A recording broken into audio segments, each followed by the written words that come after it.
shift in education doesn't end at 6 o'clock when this ends. So follow them, see all the great things they're doing. I think really that's where, that shows the power of some of this digital connections. That's kind of where I met Hedrick digitally through this, and we never actually met in person, still haven't.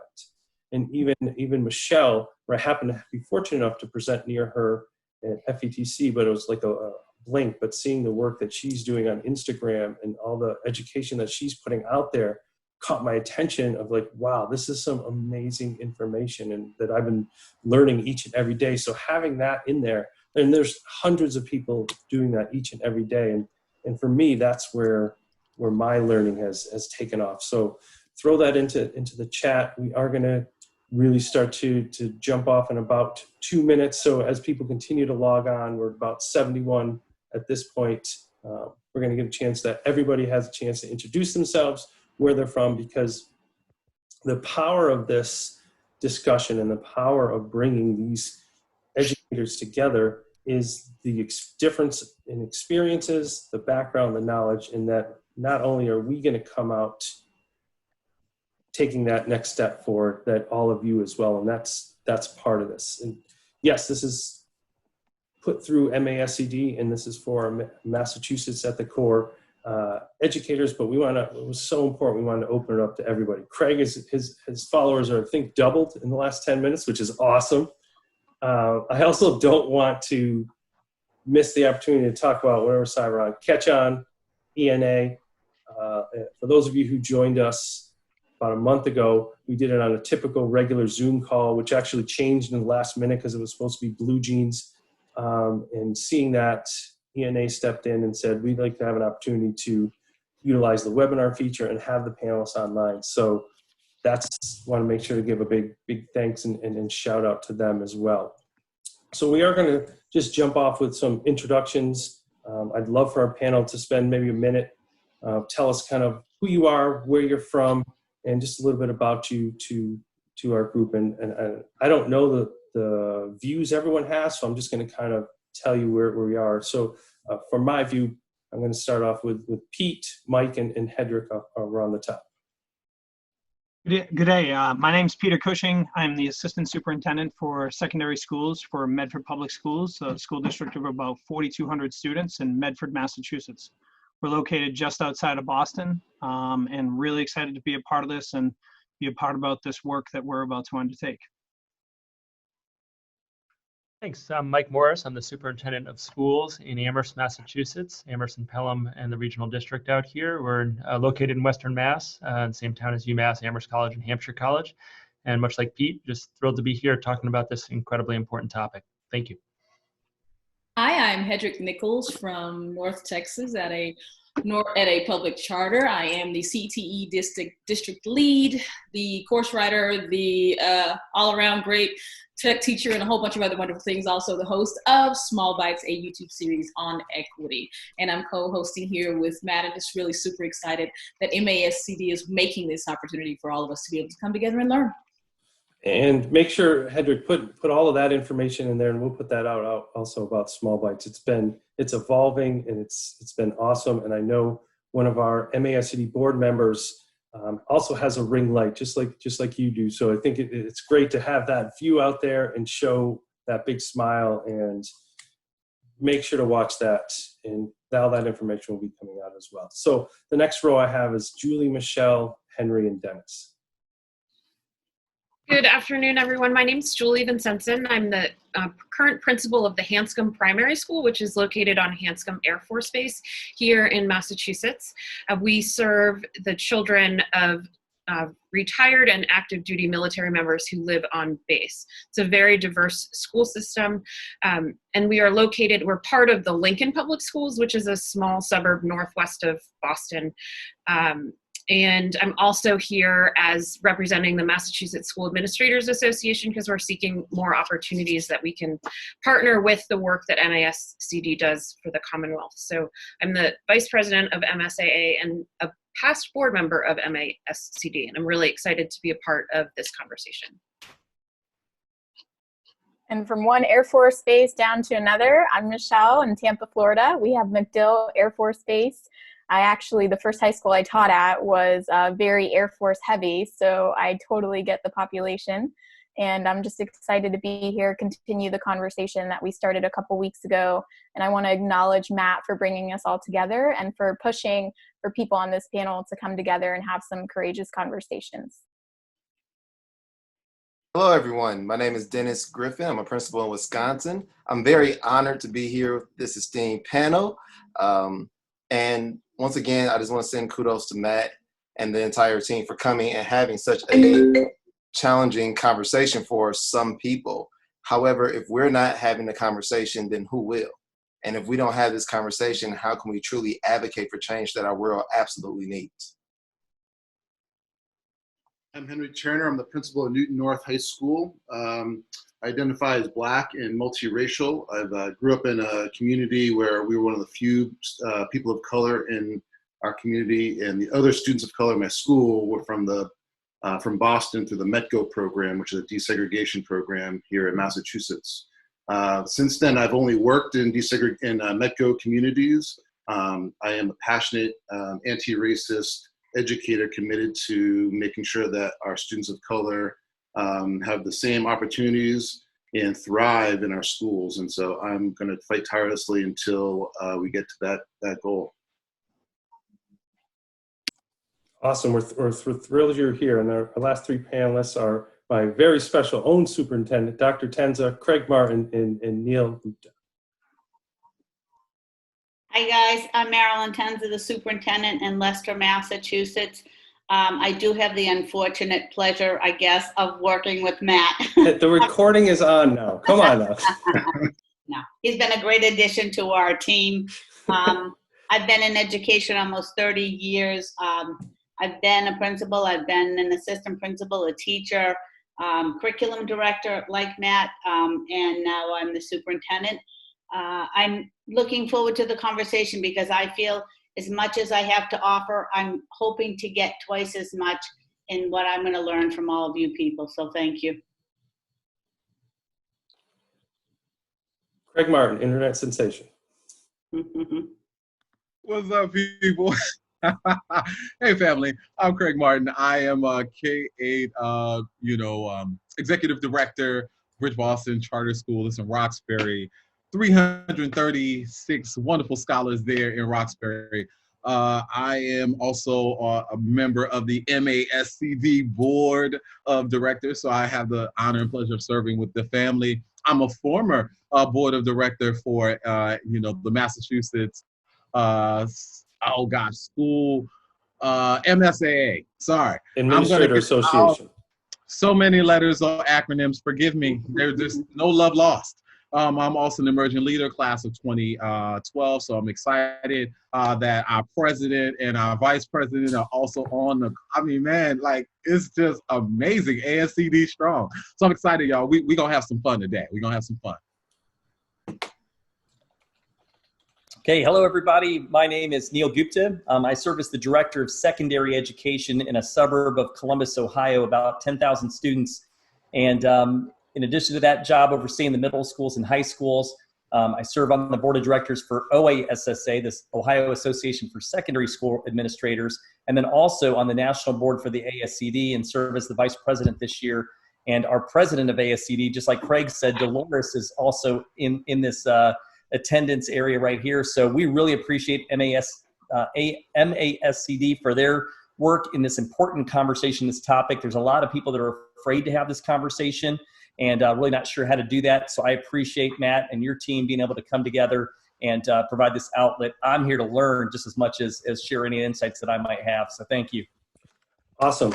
So a couple things as we get started.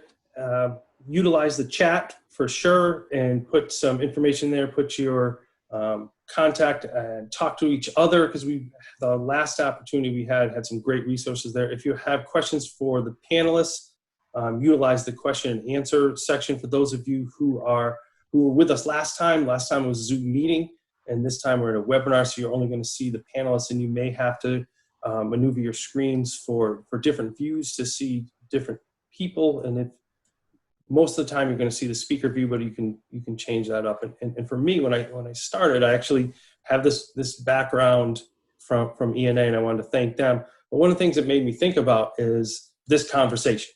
Like you can see I have a digital background. When I move, it kind of moves in different pieces. I mean, I'm not as cool as Craig, but one of the things that made me think about is I have this kind of cool background. I have, another ENA one. I could put all sorts of different things up here, but it doesn't look authentic to me. When you move, you kind of don't see everything. When we have these conversations about race and education, when we have these conversations about where we're going in school, we have to make sure we see each other. We have to make sure we're having the conversations of who you are. And Henry talked a little bit about himself. This is my office space, my Boston College certificates there. We have 5 of us here. We have Pete, Mike, we have Henry, and Dr. Tenza, all of us from Boston College. It's amazing. And I'm a 49-year-old district leader who is white. But that is not what's defining me right now. It's that I want to be better. And our last conversation is, it's not about where I am now. It's how I'm going to make that step forward. And for us as leaders, how are we going to do that? And one of the things that we talk about is that growth sometimes has the word hope in it. I hope we learn more. I hope that we can get to the next step. And when we were here in June, we learned about some of the foundational pieces that we don't know. But to go from hope to implementation, hope's not a strategy. It takes action. And for us today, it's about action. What are we going to do? Dr. Tenza and I are leading up a task force about equity plans. MASCD, we're having book studies about how we can grow as leaders and how we can grow and create those equity plans. And the goal of this next hour and 15 minutes is how can we utilize the collective wisdom, the experience to go from where we are now to what we can be. I want you to see us. We need to see each other, and we need to accept that and move forward. And with that, I really want to jump off, because one of the things as the curriculum director, my name is Matthew Joseph, the curriculum director in Leicester, Massachusetts, is what are we studying in school? And I really want to jump off as we start to talk about that. And I'm going to talk, maybe start with Mike and Julie, talk about what are some of those curriculum pieces that we see that might need to shift to make that next leap to this is what we do now. And I know you as a superintendent oversee, the entire district, and Julie as the principal are looking at the school-based. What are some of the things that we can do? And then some of our panelists would love for you to jump in this with some real support for us to make that happen too. So I'll get it started briefly. I think one of the things that we try to do in our district is consistently have groups that look at our curriculum, see what students are represented in that curriculum, see what students aren't represented in that curriculum. We have a little bit about Amherst, because I think it surprised a lot of people, is that we mentioned to the panel before we get started, we have pretty much the state averages of race, ethnicity, low-income students or income-eligible students, and to a certain extent, sometimes we have a bimodal population. We have a lot of folks who have parents, guardians who have advanced degrees. We have other folks who have amazing life stories who they got here and they're sitting right next to each other in the same classroom learning math together. So being really conscious of subjects, some subjects like mathematics, where we don't explicitly have as much focus as a field of talking about diversity. And social studies and literacy, yeah, it comes a little more naturally, hopefully, to many people. Right now, we're having a group developing an anti-racist curriculum for our kindergarten through sixth grade students. And one of the things we did, and my assistant superintendent, who's fabulous, is leading this work, is just ask our staff, what are you doing? And we found out 2 things. Our staff are doing an incredible number of powerful things, and they're doing it as independent contractors. They're sharing a parking lot, they're doing really good things, but there's no scope and sequence. So if you're a student, you may be getting really high quality anti-racist curriculum, but in the K-12 continuum, every year is a brand new year. We would never do that with math. We would never do in literature. Not like we just say, oh yeah, teach whatever you want in math this year. We're good, right? We have a scope and sequence, and that's what's really being developed this summer. We also have had over 100 students attend what's Dismantling White Supremacy in Schools workshop. And one of the things that we're noticing here is, I think, consistent with the national picture, we have a lot of our staff who are moving from dedication, where people know when they come to this district, we feel strongly about it, to action, and rightfully are demanding action on my part, on our part as an organization. And we're trying to use that fire that people are feeling to get things going that is sustainable. We don't want to we have this momentum going now, and a month from now, when other things are happening, it slows down. And that's really why we're trying to codify our curriculum, an anti-racist curriculum that's developmentally consistent with what we know about psychology of students. And then again, that scopes up. So those are just a couple of thoughts, but I know many other people, I'm looking forward to learning from many others. So I'll stop there. Actually, I wanted to jump on that.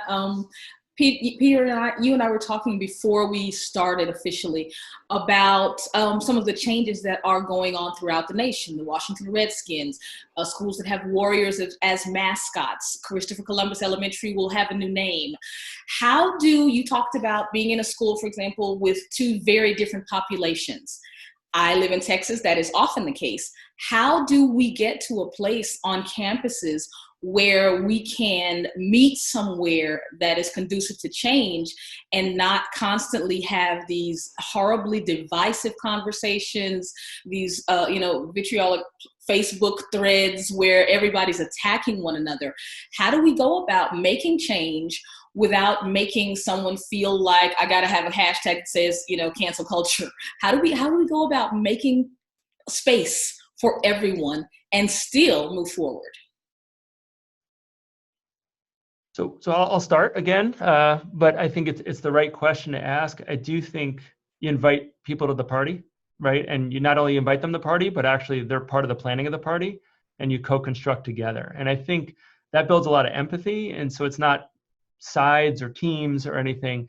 I think there's genuine understanding in my district, and I think many others, that we're not serving everyone equally, because the outcomes are such that we have evidence that we're not. And then again, I think we've been able to move forward, and we're not done. But I think the other thing that comes up for educators is in my community and many others, we're perfectionists. We want everything to be perfect. And sometimes on this, we really want it to be perfect because it causes anxiety for people to talk about race and difference. And we continue to say, don't let perfection be the enemy of progress, right? We need to move. And so we have a group that's a pretty sizable group, includes community members as well as educators working on this. And then we're going to vet it out and do an iterative cycle of feedback. But at the end of the day, the commitment is that it's going to be taught next year, right? And so the goal is really clear, and we want as many people contributing to that goal. And that, I think, can yield some benefits, in terms of the process that you used. I think having stakeholders does make a big difference from all different sides. Peter, how are things going in your district where you're talking about massive change, like changing the name of a beloved elementary school, I think you said, right? Yeah, and I mean, it's really a divisive issue, to be honest with you. There are a lot of people on both sides of the issue there are some who really want to see the name stay. Why are we attacking Italian American heritage, part of my own heritage? But I think also, too, you need to look at, are there better representations for our students out there? Are there better opportunities for us to have a school building named after that may be more representative of the students who are in that school? And I think what we need to do is we really need to engage the students in these discussions. You mentioned the Washington Redskins and Warriors. And last year, I was thinking about it. I had spent 13 years working in schools that were represented by Native American mascots. And is that correct and proper when you think about all the negative connotations that go along with it? And is that how we should be representing our students? And what voice have students had? Just because a logo may have been good 50 years ago, is it something that needs to be fixed in time forever? Or can there be ongoing conversation about the representations that our students would like to see? And how can that be something maybe more fluid throughout the history of a school in order to be, I'd say, more accepting and understanding of who our students are? So for our panelists, if you have something to jump in, I know we have some preconceived things, and Mike was so kind to say the raise the hand feature. So we're just going to kind of keep ping-ponging that. And I think that was a great piece there, Pete. And I want to ask Dennis and Julie, as elementary folks, how do you get students, kind of a question in the chat, how do you get students engaged in that conversation? Like, what do you do to have students become part of that discussion, not just here's what's going to happen to our school, or here's why we're changing the curriculum because the principal said so. As principals, how does that change happen in your building? Would you like to go first, or? You'll be surprised that if we stop acting like kids aren't aware, how much they'll be able to tell you. At my last couple of schools I've been at, like one of the things we started was like culture committees to start talking about different cultures, different ethnicities. And whenever it came around Black History Month, a lot of our students started to have different conversations with me that, you know, every year we always learn about just Dr. King and Rosa Parks. And now that they're being exposed, an opportunity is there for them to talk about other prominent African Americans or Mexican Americans or Hispanics within our different communities. Guess what? You learn more from them than you would ever imagine. Because when they go home, they have families, they have people that they talk to, that they study, that they idolize. And they can give you insights as to who is a hero and why they are a hero. They can tell you the pros and cons of all different types of people, but we are so used to facilitating the knowledge that we are sometimes blind to receiving the knowledge because it's coming from someone younger than us. So you have to give kids the position to be like advocates of their own learning and being willing to like truly let them talk and share about, this is what I want to see. This is what I truly want to learn about. But going back to that whole perfectionist piece, we feel like there's this continuum of learning that we have to get done. But if it misses the mark of educating kids to empower them for their future, did we really educate them at all? I would absolutely agree with what Dennis said about, you know, I think sometimes we underestimate how insightful young children are and how comfortable they are having dialogue about race and difference. And I feel like it's in more opportunities, it's the adults who are nervous about facilitating those dialogues with younger children. And I feel like my job, especially now as a principal, is to find out the comfort level of my staff members. And then, as you said earlier, Matt, take them from a place where they are to a different place so that they're comfortable having those conversations with children. And to go back to that initial question, trying to link it about the curriculum, so much of what we do in the classrooms of our elementary school students is through literature, whether it be math, science, social studies, or English language arts. And one of the things that we've really undertaken recently, just because we had some money that we were able to buy new books for our classroom libraries, was do an equity audit of what we had in our classrooms to make sure that the books that we are putting in our children's hands are mirrors to who they are, but also show diversity of all people and really celebrate that diversity so that, you know, children, and then you can use those books as launching points for conversations to really, you know, get the children involved in the conversation. That's such an important point, really, about doing an audit. You know, we talk about these things as though they should be conversations. We want to have courageous conversations. We want to come to the table. Those are very important things, but data don't lie. Unless you're manipulating it, it really doesn't. So really going into our classrooms and looking at those things. What do we have? Is it reflective of not only just the population in our classroom, because our school might not be diverse, but are these books, are our materials, are they reflecting what society looks like at large?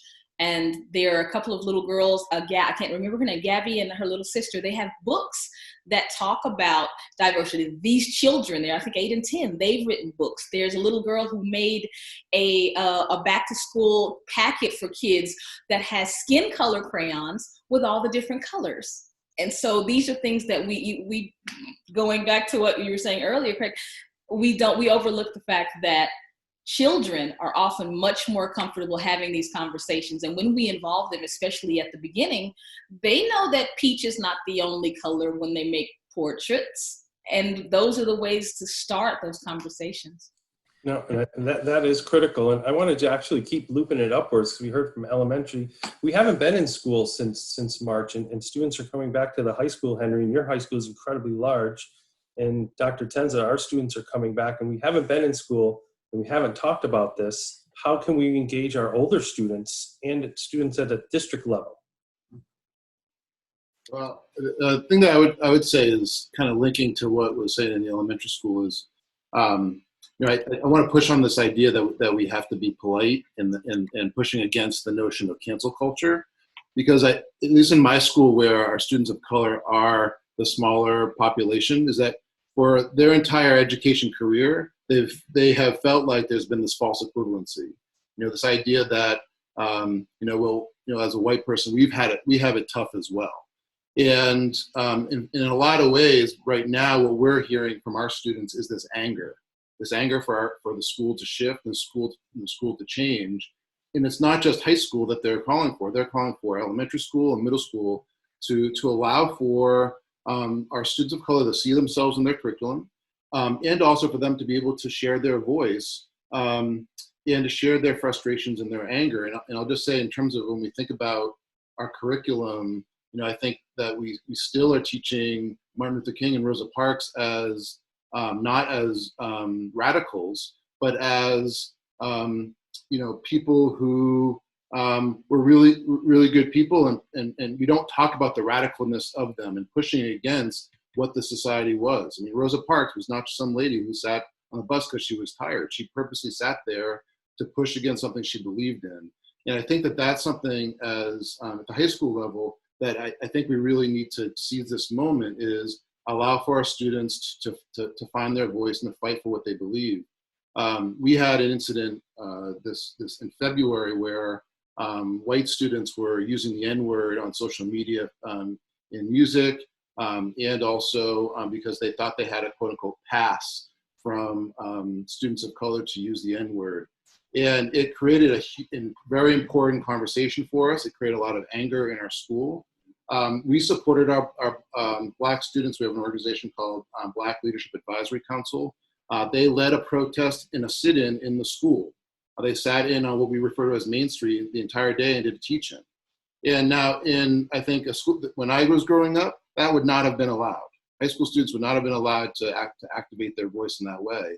I think that what we are doing is we're giving our students the power to change their school when we're giving them their voice.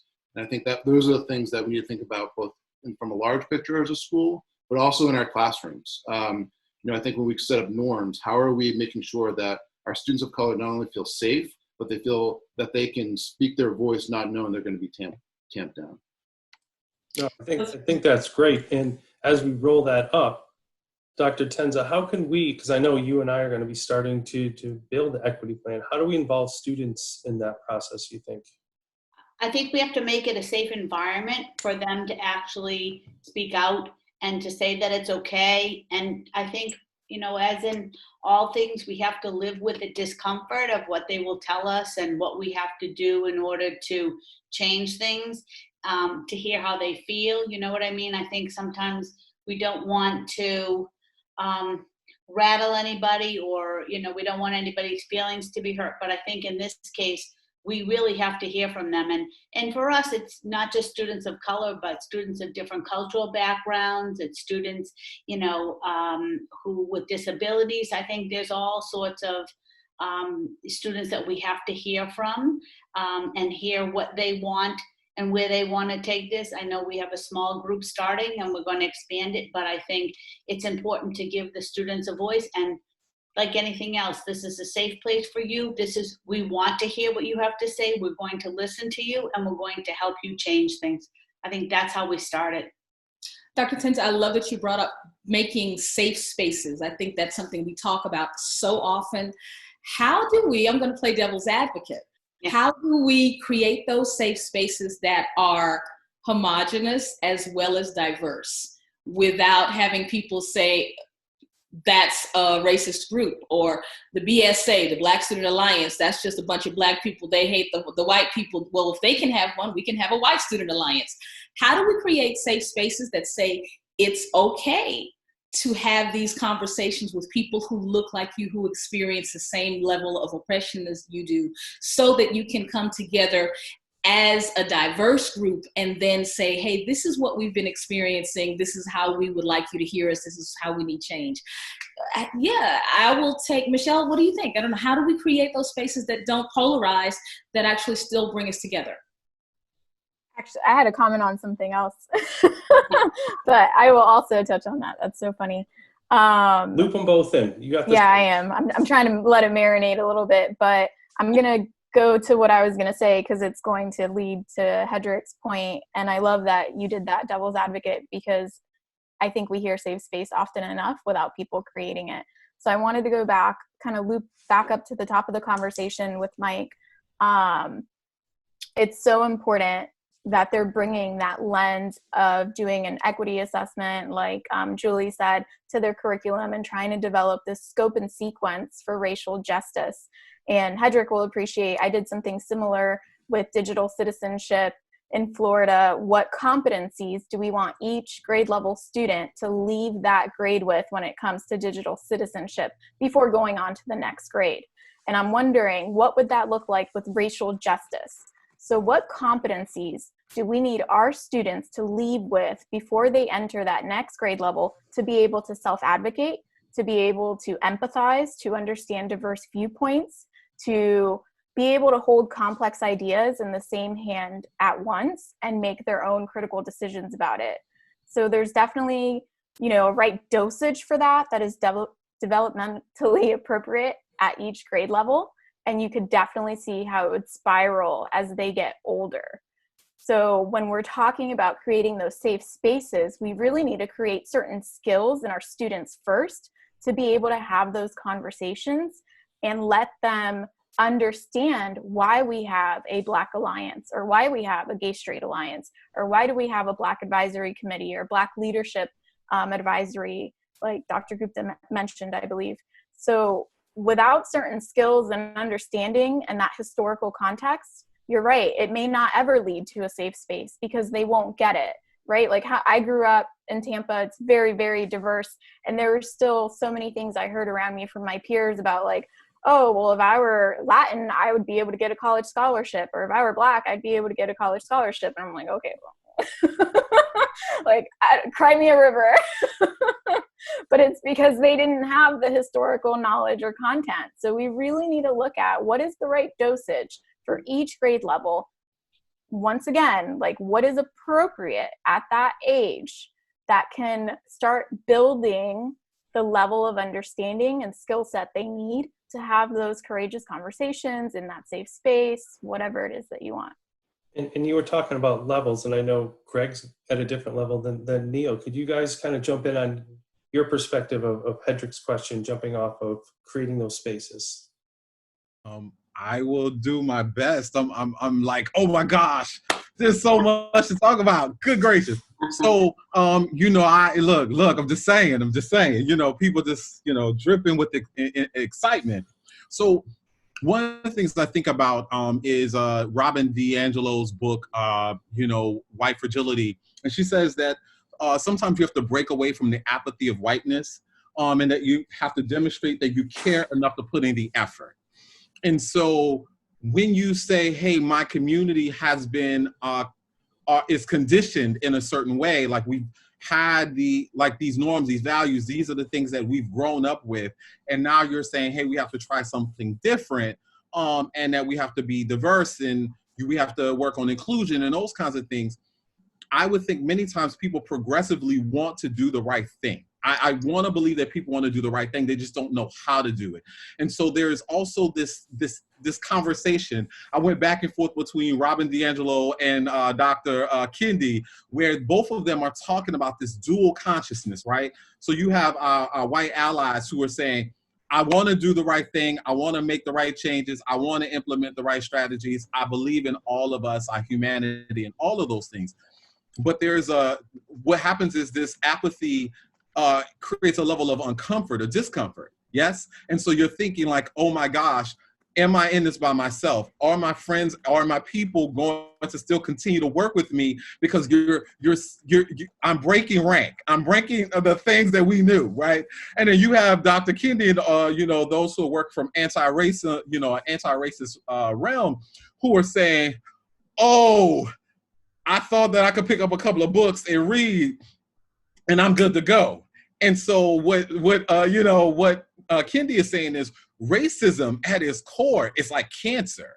And so you have to go through constant treatment a lot of intentional, deliberate, surgical precision to pull out all of the conditioning, all of the things that got you to this place.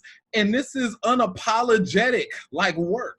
You saying, oh my gosh, I didn't know I believed in these things. I didn't know my biases were permeating in this way that was impacting young, people across my community. And so what I, have to really think through, and I know I'll have some time later, but what I'm thinking about, and I wrote this down when Hedrick asked Dr. Atenza this, her question, our DBIE journey. So for those who are wondering, our diversity, belonging, inclusion, equity journey is brave and dangerous because we are evolving beyond our conditioning and our comfort. That's the true hard work here. And so if you don't realize that you are going to you're going to go brave, but it is dangerous because it disrupts everything that's part of your DNA structure. Everything you've been conditioned to believe is going to shake that up. And when you get uncomfortable, then you're looking like, oh my God, who am I going to talk to? And that's where allyship and people who are true accountability partners are going to come in and call you on your stuff and saying, yep, that was your stuff that showed up. And so the question is, how are you going to get comfortable with consistently being uncomfortable? So regardless of what your color, makeup, orientation, social and economic class is, to be a true anti-racist means that you are really disrupting everything that you thought about humanity and really rebuilding so that you can embrace everything about everybody, regardless of whether or not you like them or not. No, I love that. I love the energy. Neil, I'm going to tweak it just a little bit because I know one of the pieces that we talked about, and I know we have one of our Leicester School Committee members here, and I'm really excited to partner with that. What would you say we would need to do as a community to bring that into, because not only are we creating equity plans within the district, we have to take a community view on this and to have that support of our school committees and different things. And I'm thrilled to see one of our amazing members here. How does that look? And before you answer, let me add something to that, because question from Spice it up. It says also in the need for safe spaces, what does that look like on even a preschool? Yeah. So add that to the mix. Right, because we're pre-K-12. I'm going to answer the first part because, Hedrick, I can't get to that level of preschool. I'm a secondary guy, so I will stay in my – So one of our supers will jump in after that. Take it over. Absolutely. But, it's interesting, and I'm glad, Matt, that you're asking this question because this whole conversation is a community conversation. We cannot, as school leaders, and I'm talking teachers and principals and any central office positions, feel like that our audience is just our students in our classrooms.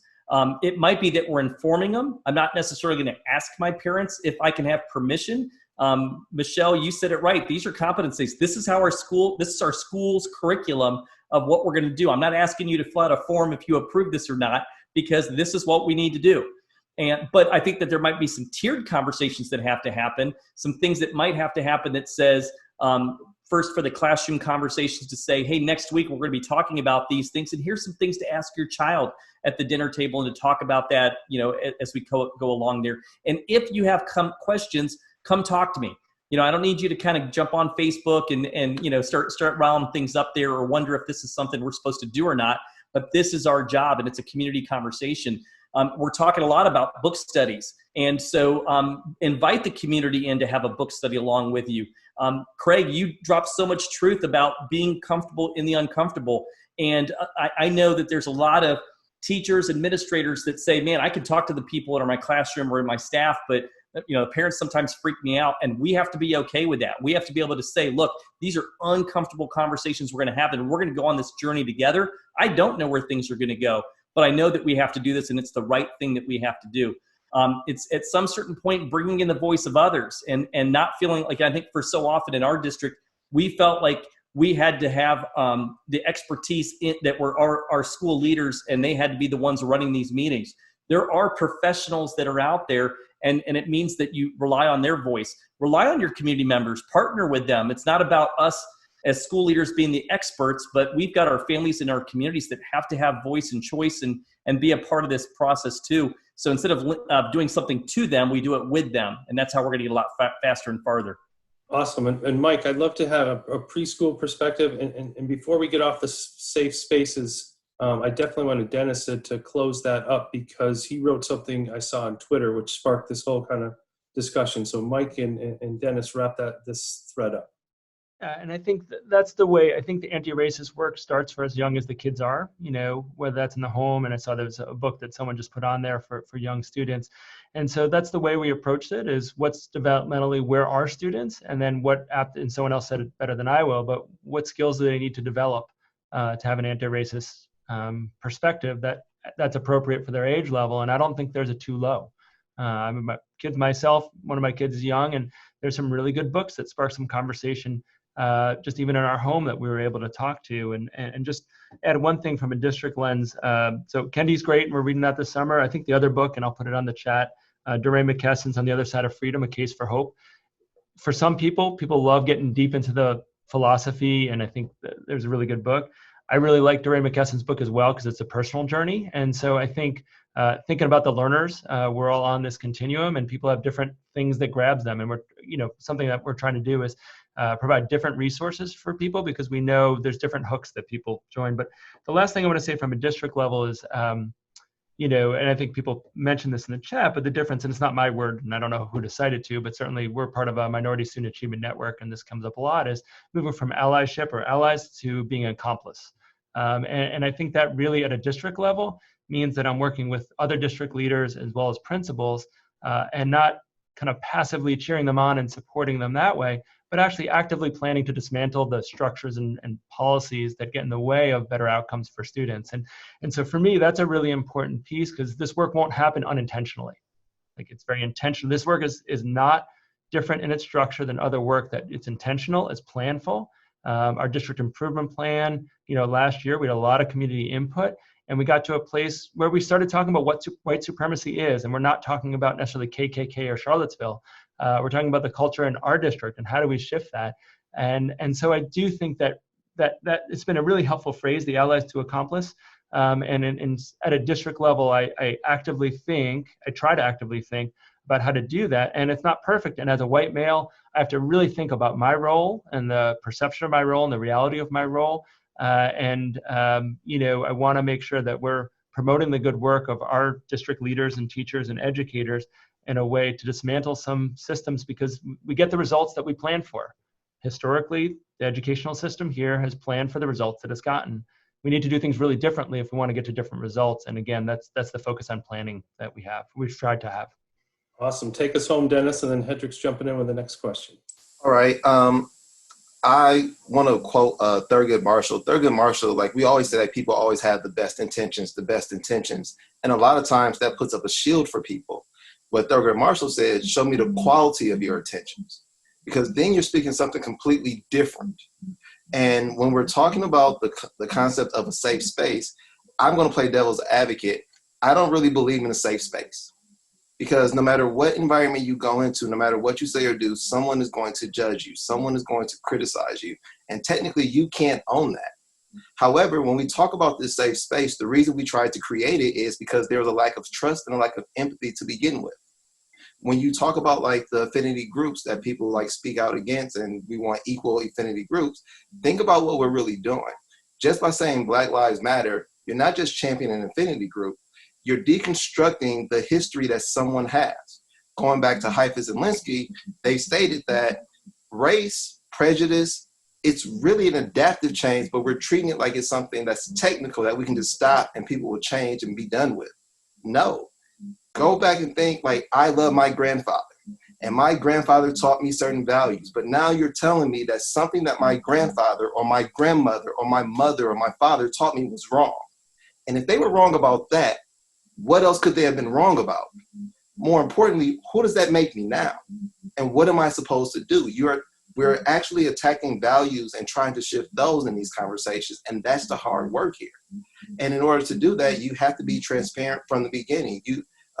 Michael, you say it right away. Like when you come to your district, it's already laid out. This is what we believe in. This is our purpose. But how many of our schools and how many of our districts truly have that line in the sand where this is what we stand for, this is what we believe in, so you know what you're signing up for, so that way you can have these open, trusting conversations and authentic feedback that shifts the narrative. Because if you don't have that, then we get into this moment like, uh-oh, what do we do? Now I need a safe space because I don't want you to yell at me. I don't want you to think that I'm mean. It's to protect people, it's to protect ourselves. But while we're waiting for this safe space, who is advocating for those that are being marginalized that don't have a safe space? So that's just something in the conversation we really have to be more mindful of. Yes, I think that's so important, talking about safe spaces not quite necessarily existing. As you said, we're challenging values, and everybody's gonna, be a little uncomfortable and a little, depending on where they are in their personal journey, downright offended and ready to fight and go to town. That kind of takes us to our next question. Dr. Tins, I'm gonna ask you, we have social media that's gives us a lens on a lot of things that we maybe didn't have 20 years ago. What does that do to our coming school reopening when we have, for example, the trend, we were talking about this a little earlier, the trend is right now to say, black in Harvard, or black at Texas AMU, or, black at whatever my high school is, insert institution here. We have students who are outing teachers according to what's happened on their campuses currently, last year, within the last 10 years, alums coming back. And so we have a kind of a hardened front. How can we prepare for the animosity that may meet us? Let's say we're not even trying for safe space right now. We're trying for civil space. How can we set it up so that a teacher who may have read about herself online, parents who may have read about a teacher online, that parents, students are going to that teacher next year. What can we do to create some civility on campus and still keep these conversations going, make sure that students are being cared for? What's our next move when something like that happens? That's a great question. I don't know that I even have the answer, because without even having these conversations about race and diversity, there's that animosity. It's about everything these days online. I don't know. I don't have I know Matt is aware of what's going on in our district. No matter what you do, there's somebody who is going to, they disagree, they put out alternative facts. It's going to be a very difficult conversation. I don't know. I don't know if anybody else has a experience with it that could answer this, but it is going to be very difficult. Okay, I think that's a big one. I don't know that I have any answers to. Henry, you said that there's some issues going on your campus from Instagram. We'd love to hear your perspectives. So yes, we have a couple of different accounts of that's equivalent of Black at or LGBTQ plus at Me Too at. And all sort of stories, most of them anonymous, but stories of students feeling discrimination either from students or from adults. The way that this kind of goes to this idea of safe spaces, because I think that there's a difference between safe spaces and comfortable spaces. And I think that the teacher creates the safe space. So, for example, a teacher who says, should we have a debate about whether to use the N-word in Huck Finn or not, is not creating a safe space. Because they have uninformed people having a conversation that's going to make some students feel unsafe in the classroom, versus we're going to have this conversation about race because we're going to learn about it is pushing against the idea of comfort. So what I would say about these accounts is that I feel proud that our students are sharing their stories, because to me it says that they feel safe enough to be able to share their stories. And we're not perfect at our school, but I am proud that our students and alumni are saying, hey, our school needs to be better, and this is what happened. The teacher who that had a debate about whether we should use the N-word in Huck Finn as an example, is telling that story. And to me, I'm really proud of students sharing that story. So I would say, coming back, I'm going to be actually sending a message to my faculty about it, because on one end I'm proud, but I also don't think that we should be having the conversation on social media. I think that race is too intense to be having a back and forth on Instagram. or in Twitter where you only have so many characters. So the thing that I want us to go into the year is for us to keep these conversations, to hear from our students of color about where they feel like we didn't do a good job, and to take the approach that we need to be better. We cannot be defensive for these stories and say, well, I didn't mean this, or you're not really telling the whole story, or whatever our defense mechanism is. If we're going to be, to Craig's point of being pursuit of being an anti-racist educator, is we need to say, you know what, I'm sorry that's how you saw this story. I want to be better as an educator and make sure that you feel like your voice is being heard here. I think those are some excellent points. It's not a space to have, even though we can't control what people do on social media, it's not a space to have those back and forths. Peter, just unmute yourself, bud. I would love to maybe push it to you guys. What kinds of ways can we frame our teacher administration's responses in social media, on social media, so that we de-escalate? Is that something we need to look at in professional development trainings? So I think one of the things that we really need to do is, in the social media space, we need to create the time in real space and in real physical space to actually meet with students, to hear what they're actually saying, going toward what Henry was just saying is, to say, I'm sorry that was your experience. Well, I've only been in Medford for a year, or whatever district we may each be in. We own that history, and we can't shy away from it. And we need to start thinking, especially white leaders, I would say, that, and understanding that racism is everywhere. And until we realize that, until we are able to understand, and there's no way we can ever fully understand it, but think about a Black student being pulled over in a car as one example. Like, we would never have to think about the negative outcomes of that, but our students might. And I think that we need to create the actual space for our students to have conversations one-on-one. Students are given these tools of technology, and we've never really taught them how to use them. So let's have our students in, let's give them space to air their grievances. I'm not talking about safe space or good space or whatever. I'm talking about actual space to sit down with the people in power who can actually make things happen and make things change. And we need to actually confront the issues and not just wipe them away and sweep them under the rug. As I'm sure many of the students who are posting Henry for you, and I know for us, probably have brought these things up in some shape or form, and their grievances were never appropriately addressed. And there's been an abdication of responsibility. And it's time that we restore the opportunity, that we give our kids that chance to have their voices heard, and for us as leaders to take action and to put ourselves in harm's way.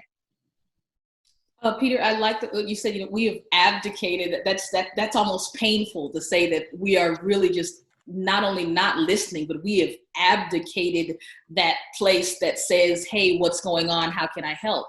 Julie, I'm thinking of when I have an issue on customer service, I out sprint regularly, and they always say to me, I'm sorry you're having that problem.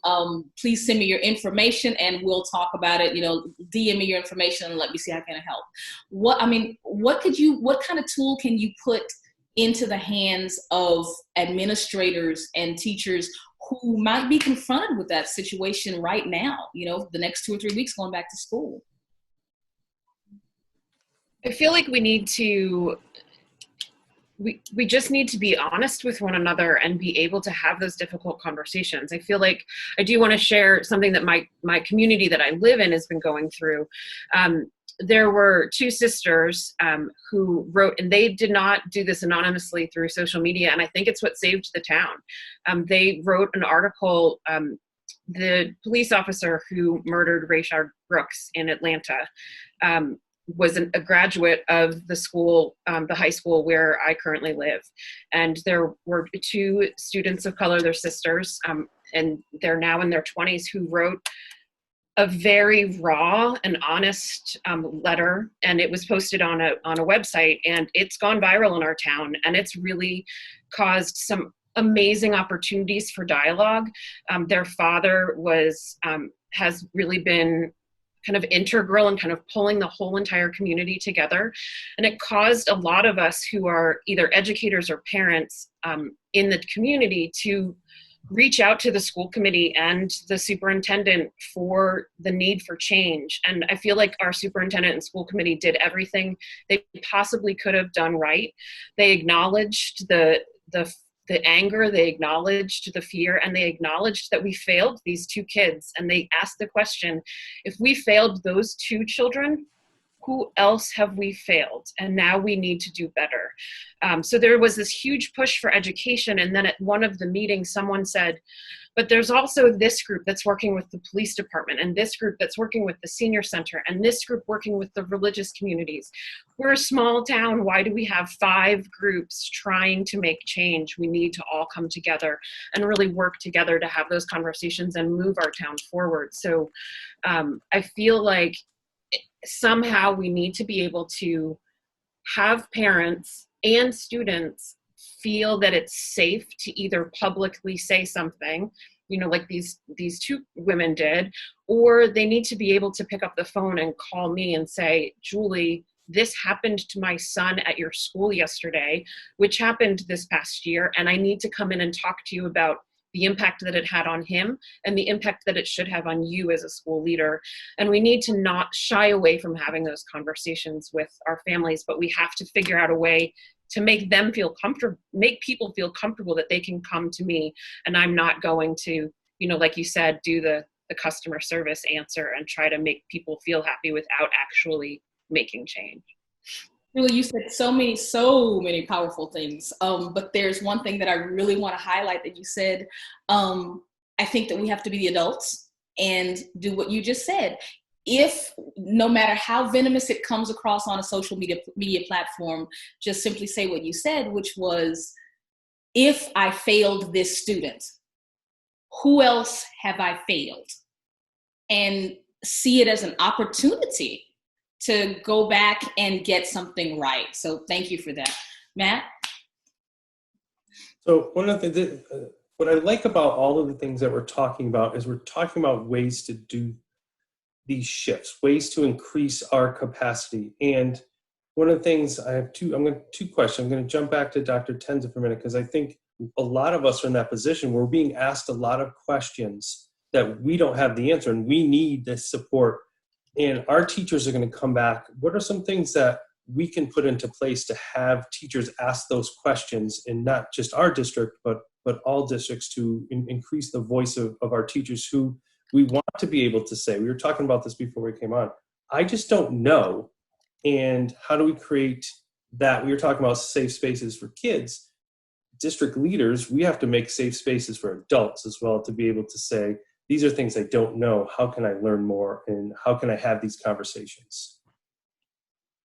Matt, I would say that's the first thing. And I heard somebody else say, as a white woman, that's the first thing I have to say to people. I don't know. Help me understand. And talk to the teachers who have some experience about it, who want to join the conversation.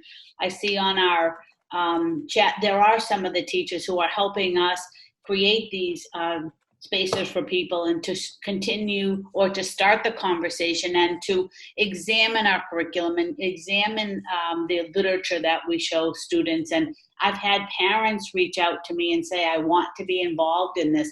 And we invite them in and hear what they have to say. And I think it's been said here before, I listen and I say, how can I, as the leader of this district, support you and make this happen? And what do I have to put in place? What supports do I need? What methods, what, groups do I need to be able to open up the conversation and to bring it to the community and to hear all the kids, is it small groups of students talking to me, whatever it is. But I just have to say, help me understand and what we need. And I love the idea of, tell me what your experience is. Explain that to me so I understand it. And once I know that and I see what's happened, then we can start from there. I think for us in our district, that's where I would start.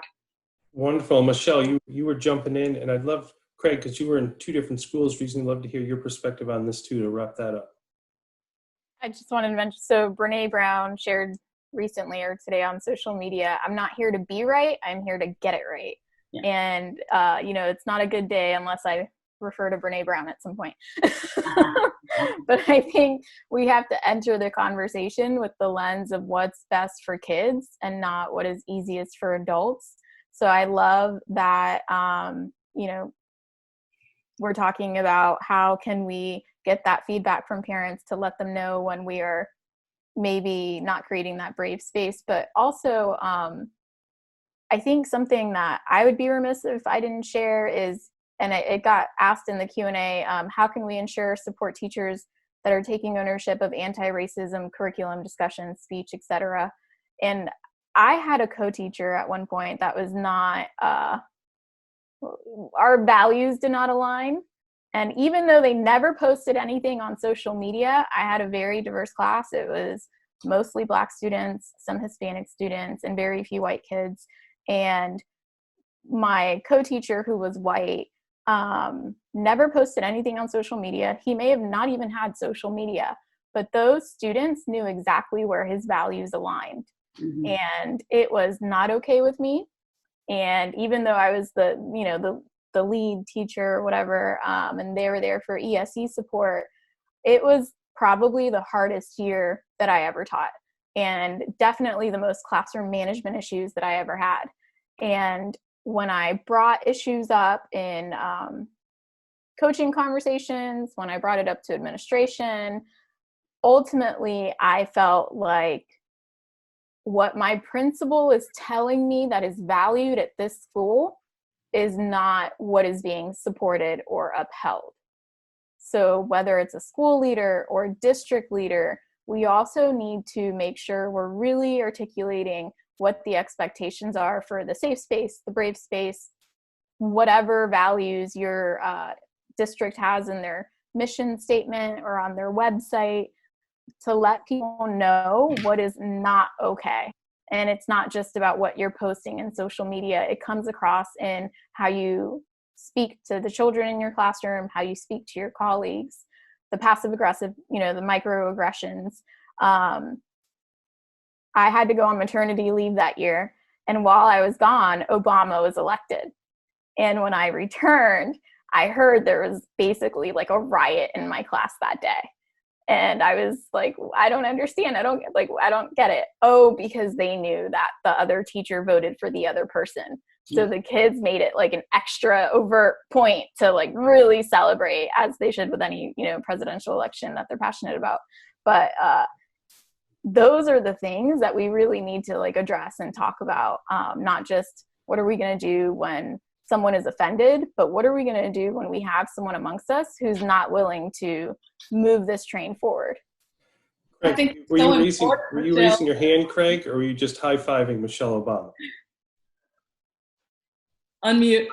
There you go. I was just so excited because I was like, oh, I wonder who they're speaking of. He was just getting us ready for a background change. Yeah, he's getting ready. But I'd love to hear your perspective on the safe, because I was at your previous school, and it was amazing to see the level of comfort teachers were able to talk about race and diversity in students. So how do you get there to wrap this question up where we started about creating safe space for teachers too? Well, Michelle, I love Dr. Brene Brown. Like, we are going to be brother, sister, friends all day, because I love Brene Brown talking about vulnerability. And this is not easy work. Like, I think people's apprehension, I'm not thinking, I know, I'm lying to myself and y'all if I say this. So this journey is about what? Us learning more about who we are and how we navigate the space, loving ourselves and loving, each other through the space. We evolve because we realize, oh, wow, I'm having this epiphany that I was biased, or I do realize I do have privilege. I am realizing I'm acting in privilege. I realize I'm disenfranchising a lot of people with my privilege. I, as a Black man, happen to have privilege. Here's why. My counterpart, who she's a Black female, principal. We both worked in South Boston. For those who do not know, South Boston is there's a whole lot of conversation about the racism that just, was like gumbo. You just globs and globs of interesting ingredients. But me being a Black male, she's actually, African-American Black female. We both work 5 minutes from each other. Me walking in to my school community, I actually did not get the same level of racist rhetoric that she experienced. She was denigrated constantly by people in the community as being a Black female. They didn't respect and regard her, even though she had more degrees and more credentials than anyone, including the superintendent.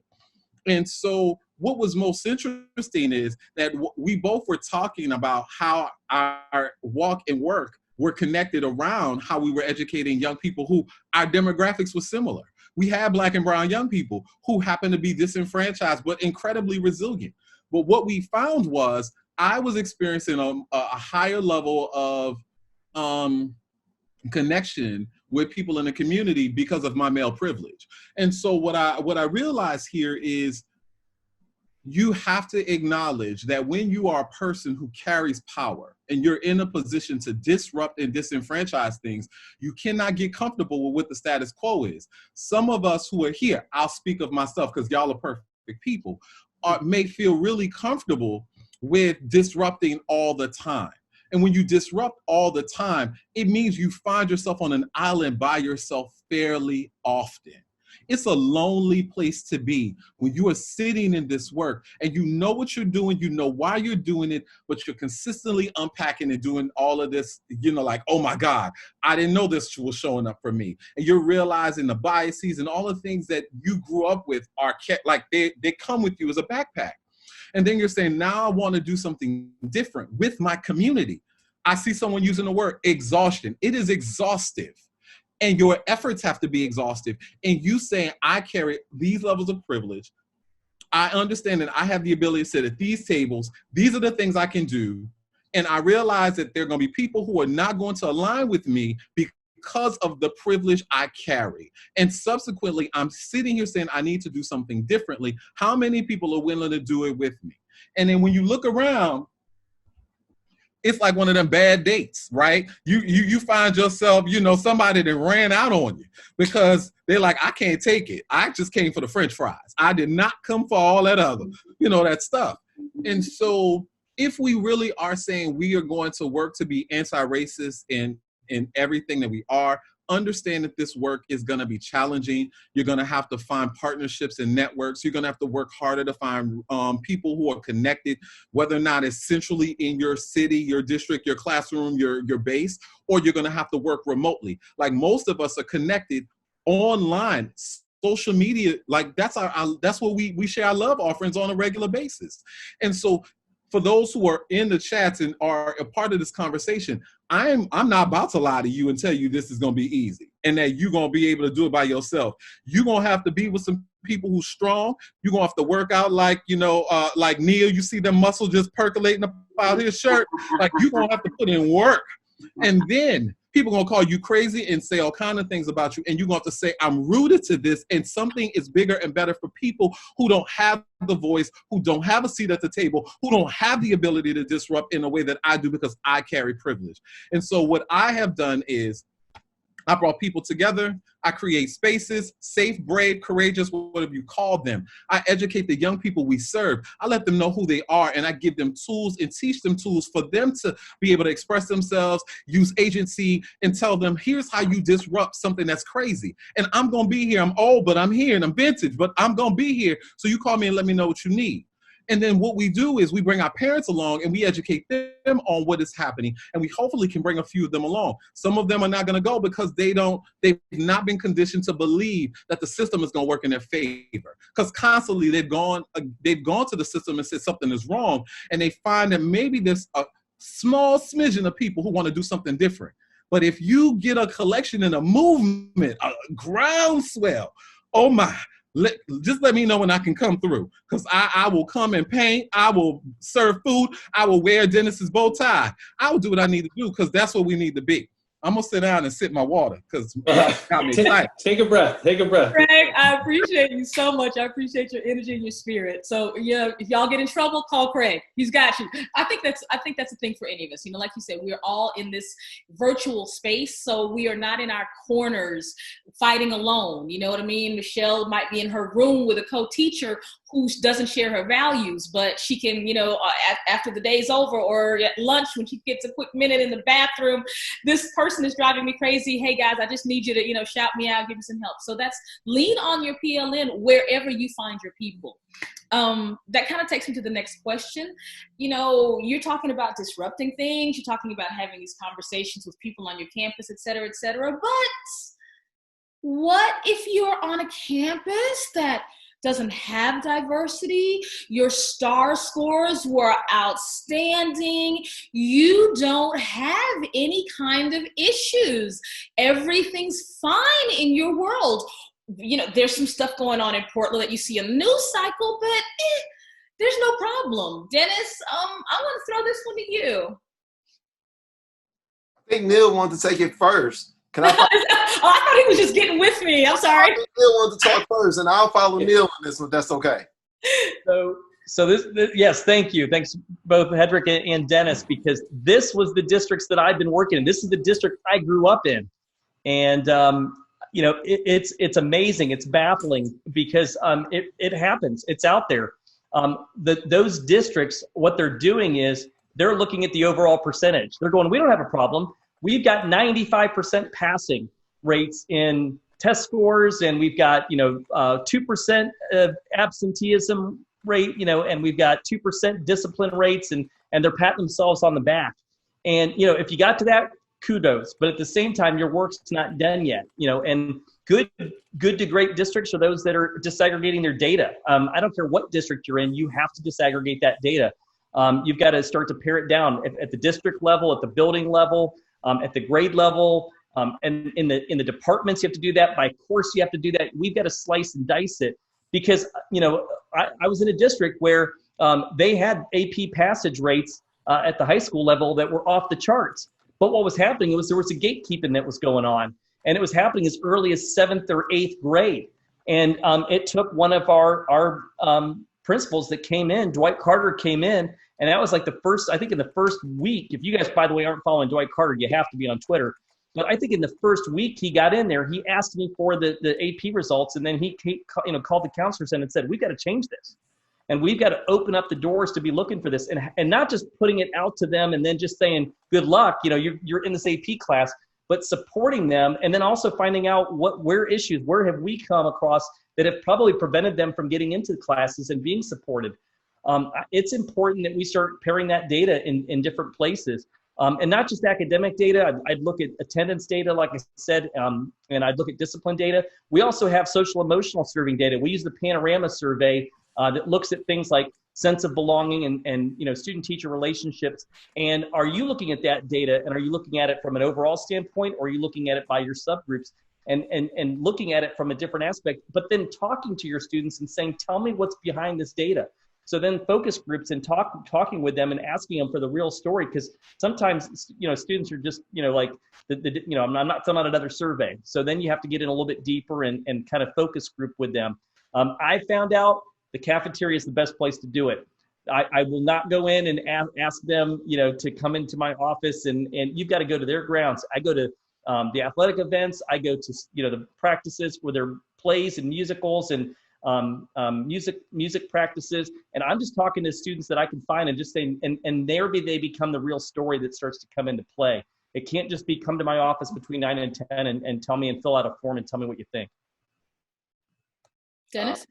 I'll piggyback off of Neil, and one of the things that happens when we look at data, we have like 95%, like we associate that with being an A. We talk about numbers, but we forget, even in schools, we're not really talking numbers, we're talking people.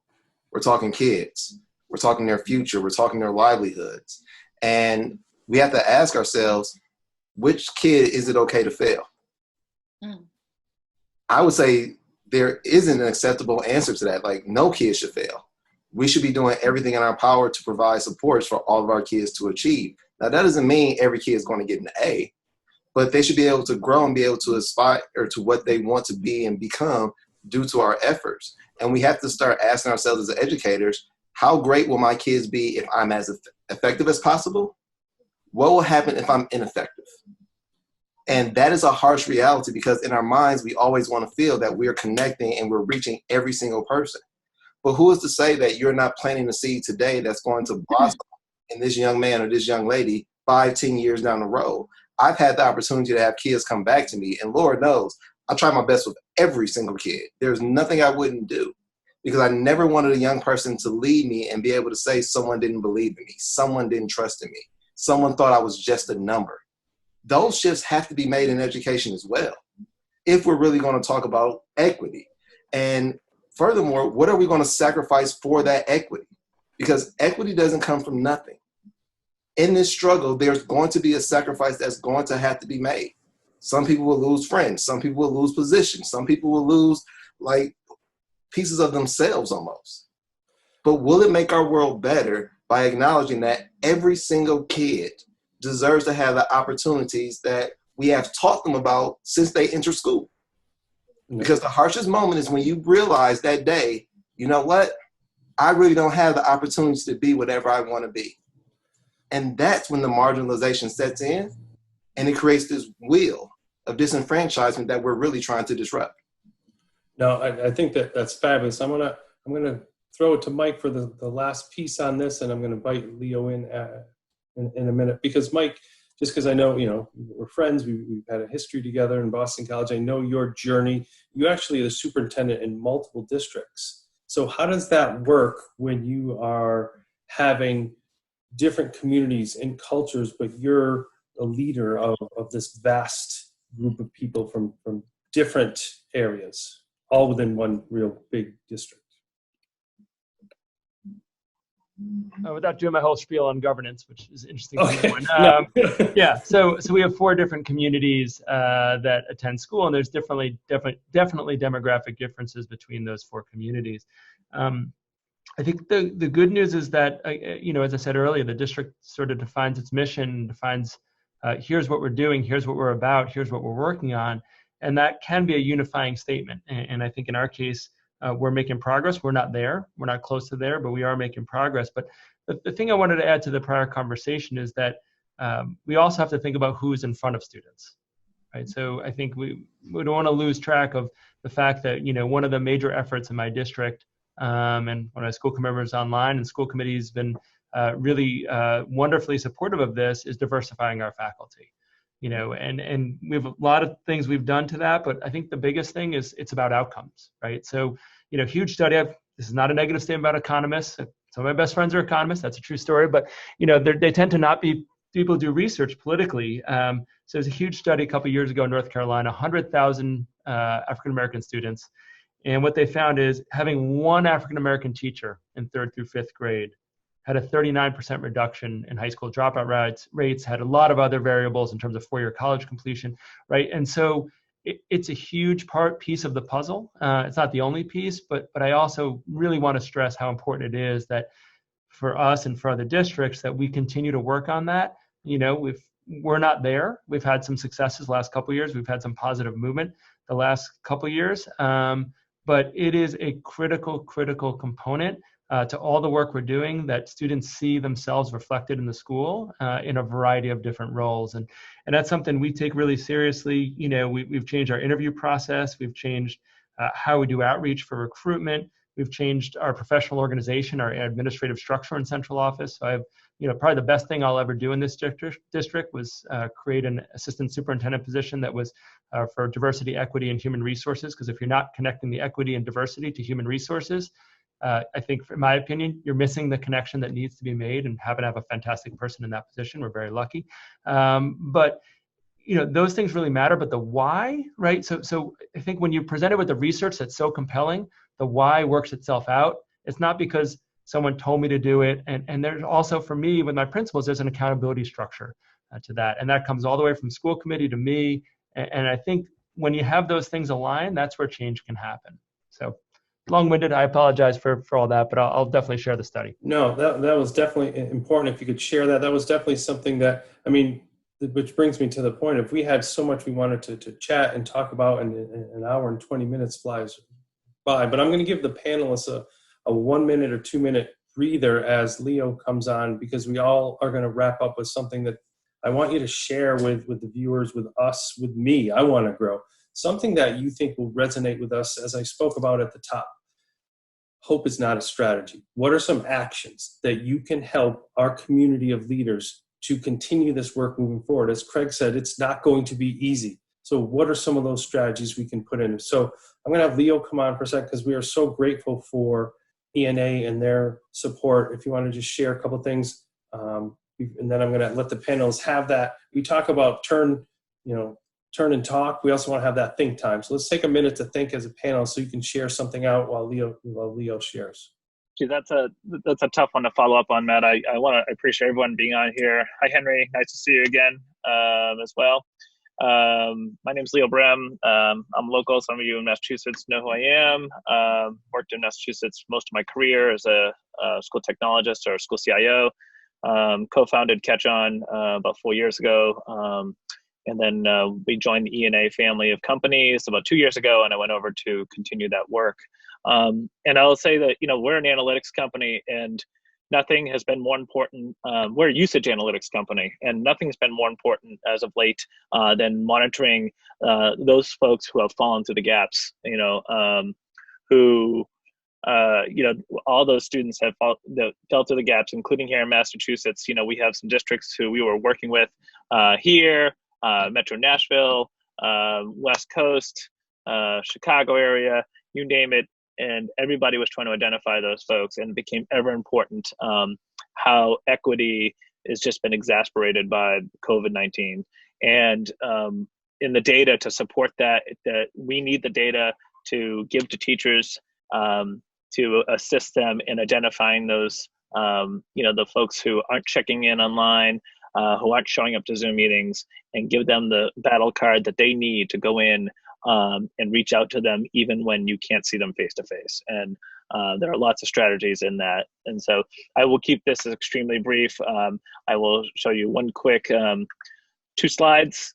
First, is around our support of the data and what data is missing, and we're helping you do that. But in response, it's always been part of our vision to really supply the kind of information to help you better reach learners where they are with all the thousands and thousands of ed tech tools that are available. And that's what Catch On does.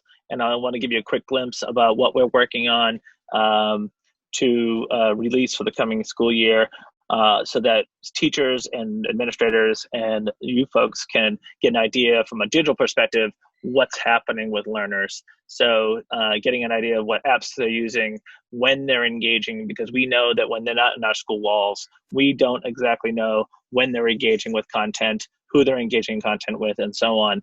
And so having this as part of the portfolio of information to help reach out to learners is what we're going to provide this school year. And with that, I appreciate everyone's time, and I will close with, I am also a school board member here in Medfield, Mass. And the drive to remove our warrior mascot, again, was driven by the students. And we're not going to let that pass this year. So in our next school committee meeting, we'll be having an open forum, and then we'll be casting our vote for that, to try to make that step as a community. And it's been very heartfelt drive on both sides. And again, a drop in the bucket in this gigantic idea of growth that we need to do as a community around what's called equity. So I appreciate everyone's time. This has been great conversation. No, thank you so much. And one of the things that, we're doing some things in Massachusetts, but just like these conversations, we've opened it up to anyone, because we are better together and we are helping each other grow. And in a few weeks, we're having a trivia night, kind of a fun, trying to come on. So I'm going to put the link in there. If anyone who's on here wants to join us and thinks they can match us with the trivia, I'm sending a link now. Feel free to join in, because I'm on Craig Martin's team. That's all I know. That's all I know. Done. So we are going to close. We've been here almost an hour and a half, and it's been. Sorry, Henry. He has better backgrounds than you. Leo, I'm going to mute you in a second. I do have that control. Because this panel brings so much knowledge, experience, and just encouragement. I'd love for you to just wrap up one thing to give away, because you're all here for a reason, for what you bring to us. And then at the close, I'm going to have Shauna just share a little bit. But I'm going to start with the bottom row. Pete, Neil, and Craig. Craig, 1 minute. If you can just share one takeaway for our viewers. So I think the takeaway is, I think it goes to something that Craig put in the chat, is what are you going to do today? And I think you have to start doing tangible things so that students see it. It's the middle of the summer. That doesn't matter. How are we outreaching to our students now so that when they come back, whenever that is, however they come back, they feel a connection that's real, that's authentic, and that they have a place where their voice is going to be heard, listened to, and then action is going to happen. You know, a lot of people tonight, Michelle was one of them, talked about how, you know, our actions need to match what the words are in the documents of a district. We have to be willing to put ourselves in harm's way and stand up for those things so that they are real, they're authentic, and that kids believe, wow, that person stood up for me, that person stood up for us. And I think that's my takeaway today.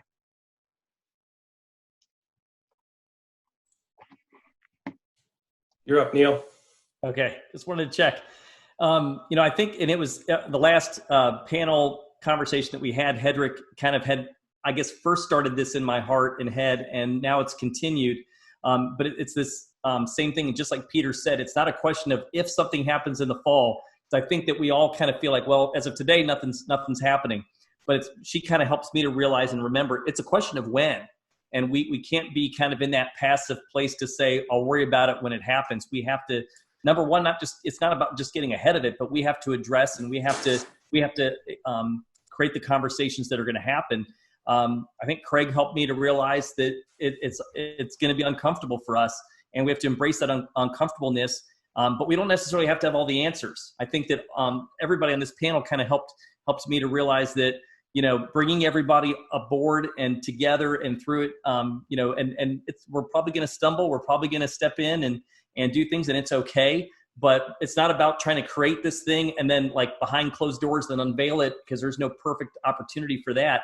It's about us starting for this journey together to say, look, these are some conversations that we have to have. We're going to do this together. We have to give each other some grace through this. And then I think Dennis's last one is just give students voice. I think our students I know for my district, our students are sick of waiting. They want to lead, and we have to just give them the forum. We have to give them their voice. We have to give them that place to be able to say, you know, not just safe space, but this place to say, this is your opportunity. We need you to run with it. We're going to help support you in finding your voice and finding that platform to be able to share your frustration, share your hopes, and then share that charge that you want to, and not wait for that to happen. There's no certain age for it. It could even start as early as preschool is what I'm guessing. Awesome. Craig, and then we're going to go to the next row to Dr. Tenza, Dennis, Henry, and Michelle. Wow. To follow up behind Neil, you know, quite a thing, right? I journal. And so what I wrote is our journey is about the learn, love, evolve with care, respect, and boldness. And that's all connected to the conversations our young people are having. They need to know that there are people fighting in the wings for them.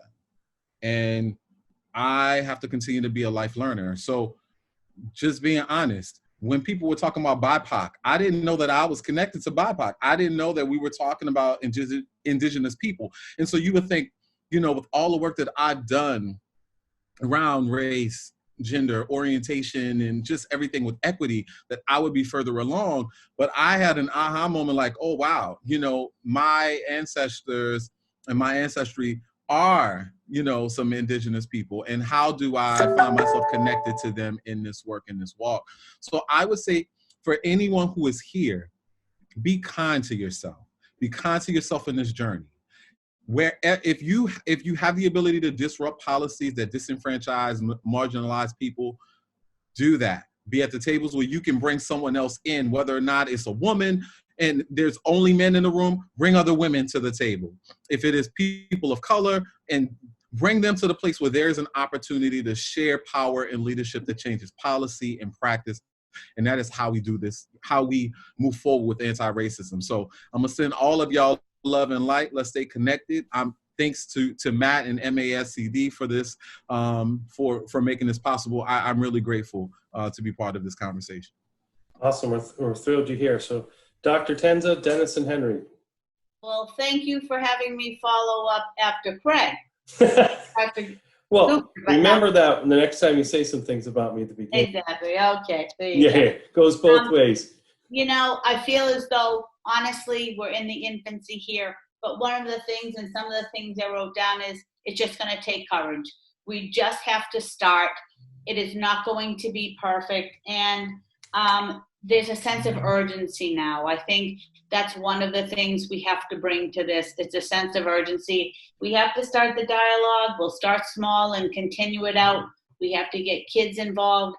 I so much appreciate everybody's points of view. I feel as though I'm the infant in the group. You guys have had so much more experience. I appreciate everything you had to say. And, you know, we have to be taken out of our comfort zone in order to grow and learn. And I feel as though that happened today. So I thank you so much for this opportunity. But we just have to start to do what's best for kids. Agreed. For me now, right? You got it. Dr. King said we must accept finite disappointment, but never lose infinite hope. And on the journey that we're going on together, like, we have to understand we will lose sometimes. And that's a harsh reality because we always want to win. But what exactly are we really fighting for? There's a duality to everything that happens, every decision that we make. John Lewis just passed away, and he was often noted as saying, like, getting into good trouble.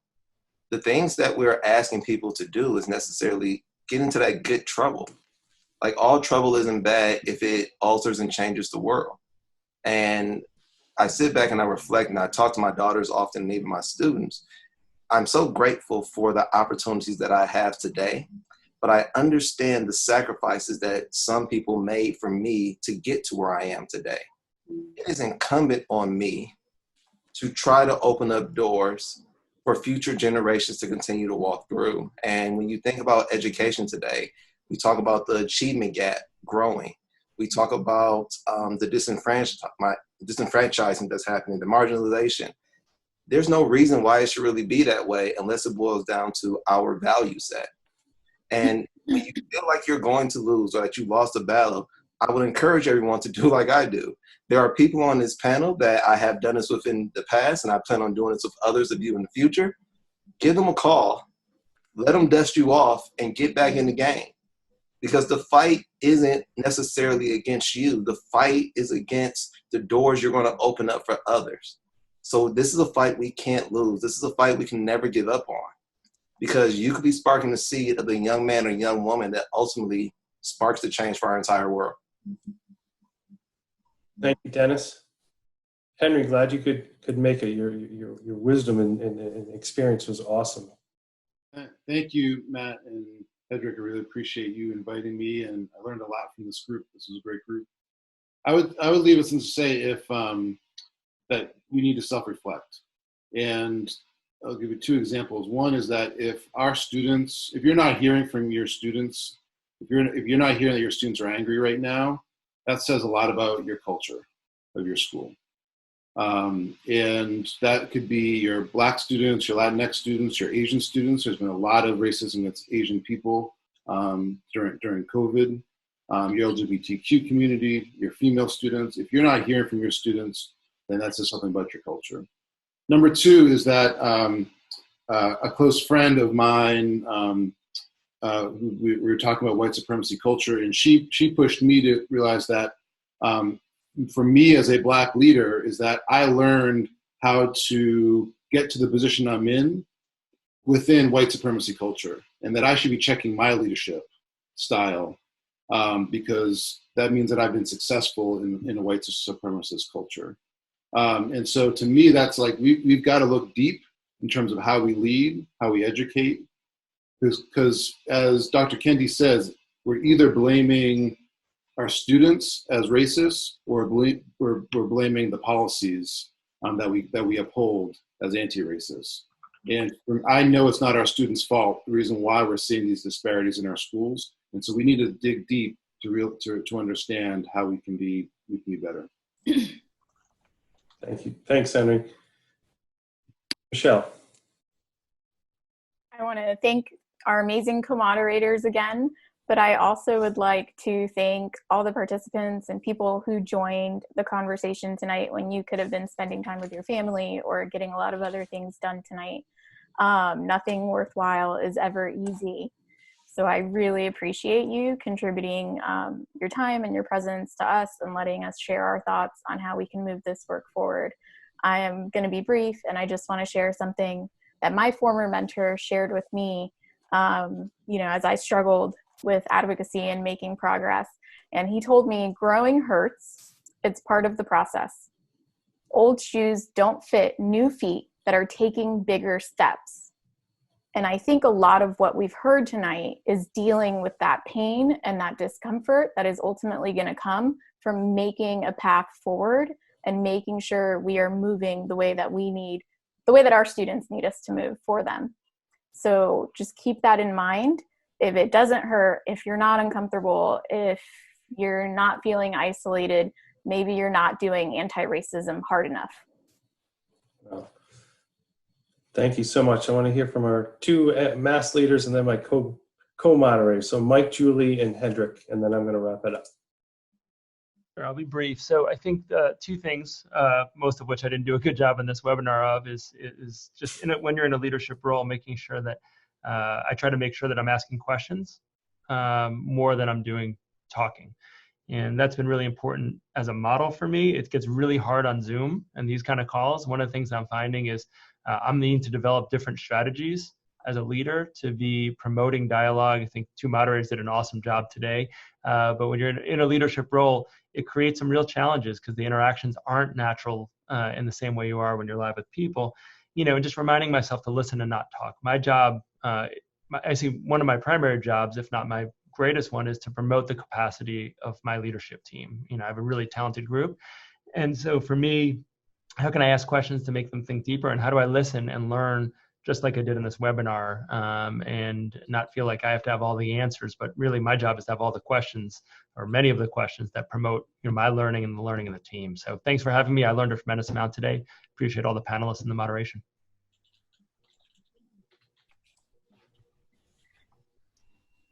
I also want to thank MASCD for sponsoring this and for reaching out to the Principals Association and allowing me to be a participant. I'm very honored to be here today. So thank you, Matt, for reaching out to us. And I look forward to further partnering with you. I think my biggest takeaway, I feel like I'm going to create a major sign for my office that just says hope is not a strategy. I feel like my role as an instructional leader in a primary school is to really focus in on that whole notion of personal growth and giving my staff the understanding that wherever they are on the continuum of growth in terms of having a high comfort level to have these conversations with children and with each other, wherever they are is okay, as long as they name it and work on it and work to move forward, so that I can honestly say that 100% of my classroom teachers and 100% of my staff is comfortable having these conversations with children as young as 3. And I feel like that is a very great responsibility and one that I'm going to take really seriously. And I feel like I need to, just say that, and the analogy that Craig made to this work being like a work to eradicate cancer, and really zeroing in on that, and really naming that it's not easy, but it's really important because this is a cancer in our country and we need to work together to really eradicate it. And I feel like, going back to what Matt said about how we are better together, this is a powerful group of people on this panel, and then a powerful group of educators who, as Michelle said, took the time to, participate in this conversation. And I feel like there is this urgency and we need to capitalize it and make change. Thank you, Julie. I want to actually finish up with a couple of things. One is labels. And we do not like to label our kids, the SES kids, the SPED kids, the differently able kids. We really want to stop using labels. And so I would like to encourage us to not do this, to do the same thing with racism. And, oh, he's a racist. Oh, she's left wing, she's right wing. Oh, she's not progressive enough. Oh, she's woke, she's not woke enough. I would like to caution us against using labels to talk about where people are in their journeys. We are all where we are, and we have to extend grace. Now, I don't mean, let them stay where they are. But I do mean that we can at least not use labels that will stop them from hearing us immediately. And the other thing is, I found this in my comment feed on YouTube in small bites, and someone said, you can get tired, you can get it wrong, but you can't give up. And I was listening to John Lewis say the same thing this week on a video. You can't give up. School reopening is going to happen. There are going to be device issues and a million things and fear and angst over a million different things. But at the core of what we do, we have to make sure that we concentrate on the one student, whether or not we are all lives or Black Lives Matter or where we are on the continuum. We have to remember that we all want to do right for that one student. And so those are the two things I'd like to leave you with. Awesome, and thank you so much, and continuing to push me as well. And I'm going to wrap up by talking about leadership, because we as leaders want to be the ones to do it. As leaders, we think we need to have all the answers. As leaders, we need to be up front. Well, our leader, MASCD leader, hasn't really been on either of the webinars. But part of leadership is about knowing other people's strength in this journey. But I can't wrap it up without having her close it, because leadership is about action. It's not about position. And even if you are at the top position, or even if you are a one-day-a-week person, you can make a difference. And you do that by bringing your strength. But I want to wrap it up by passing it over to Shauna, who is the president of MASCD, who had the courage to say, let's move these forward. And then having the leadership to step back and say, I want to see it happen. And that's leadership. And I want to pass over to her and thank her for her leadership and her vision to allow this to continue to move forward. Thanks, Matt. Thank you, everybody. This has been such an inspirational and energizing and informative discussion. I'm so grateful to all of you on the panel for your generosity, your wisdom, your passion. Thank you for everybody who participated. We've got so much work ahead of us, but I feel that a big door has been opened, and that the protests that are happening have really allowed much more authentic and deep conversations to be happening about racism. And we are moving through that door and taking this moment and doing all we can to keep pushing that work forward. So thank you again. I just want to let you know we're having at least one more conversation this summer in this series of working towards racial equity. I'm going to be hosting a panel. We MASCD are going to be hosting a panel, and it's going to be just high school students. And the high school students are going to tell us what is it that they want their teachers and their schools to know about what they want in terms of anti-racist education in the fall and moving forward. So that is going to be on Tuesday, August 11th, and we will be getting all that information on social media. Hedrick, go ahead. Didn't hear it. Is it going to be open? So can we? Yes. We will be blasting it out very soon. We just don't have all the details yet. Come on now, is it going to be open? Of course it's going to be open, yes. I mean, to high school educators, but I mean that high school students will be able to come together from all over the country. That is so exciting. It's going to be an open link just like this, so registration. Yeah. We're going to keep the conversation moving. It's about action, and that's what we want. All right, so we're already past our time. Thank you all so much for being here, and let's keep doing this work, and let's keep helping each other do the work, because we need those networks and those allyships and the accountability partners. So thank you all. Good night. Thank you, everybody.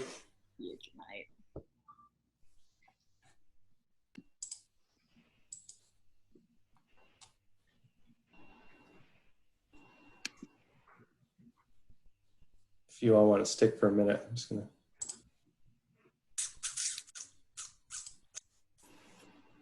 Reminder, you're still recording.